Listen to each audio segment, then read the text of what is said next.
bonjour. Un des outils incontournables du CG50, c'est son guide des communes.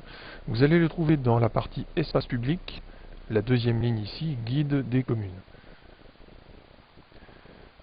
Nous pouvons chercher une commune, nous allons prendre par exemple la commune de Magnéville. Pour ça, dans cette liste déroulante, on peut chercher Magnéville, on peut bien entendu faire dérouler, mais on peut aussi, pour gagner du temps, cliquer sur la lettre M, c'est-à-dire la première lettre du nom de la commune. Il reste évidemment à faire défiler un petit peu ici, Magnéville se trouve ici. Je clique dessus. Vous avez à gauche une situation du canton où se trouve Magnéville, il s'agit du canton de Bricbec, et à droite, le même canton détaillé avec autour les différentes communes avoisinantes. Notez qu'en cliquant sur ces communes, vous pouvez y accéder directement. Si je clique sur Bricbec, voilà, je me retrouve ici sur la commune de Bricbec.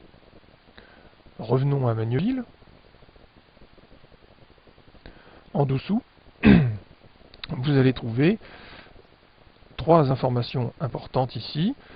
C'est les trois relevés qui ont été faits pour cette commune. Pour d'autres communes, il y en a plus, pour d'autres communes, il y en a moins. Cela dépend de chacune des communes. Ici, vous avez un petit logo qui vous indique que ce relevé existe sous sa forme papier, bien entendu, dans nos antennes, que sont les archives départementales de la Manche à Saint-Lô et le service historique de la Défense à Cherbourg. Le petit logo bleu ici indique que ces mêmes relevés sont en ligne sur le site du CG50, ce qui n'est pas systématique.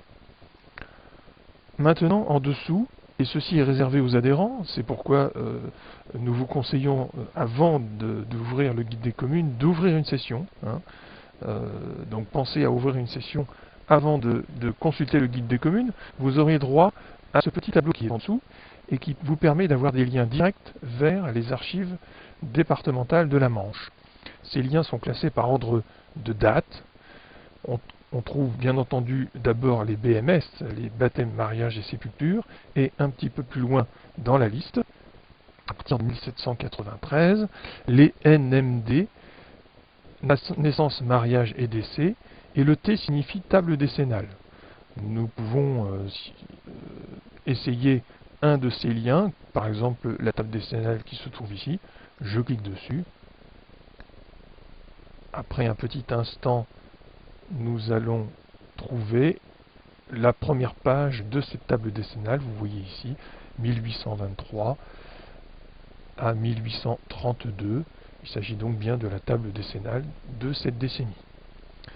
Fermons cette page et revenons au site du CG50 pour terminer sur la colonne de gauche de ce tableau jaune qui permet de décrire la commune de Magnéville, donc avec un rapide historique ici, et le plus important, l'état des collections, c'est-à-dire la collection conservée en mairie qui va de 1801 à aujourd'hui, toujours la collection de la mairie, mais celle qui est déposée aux archives départementales, qui va de 1625 à 1801 pour ces communes, et la collection du greffe, qui est conservée aux archives départementales. Il s'agit ici de l'état civil, 1793-1892. Nous avons parfois des détails sur les cotes des différentes archives ici en dessous, ainsi que celles des tables décennales. Parfois aussi une information sur les registres de catholicité ou les dépouillements qui ont été déposés aux archives départementales. Ce sont souvent les mêmes que ceux que vous allez trouver sur le site du CG50.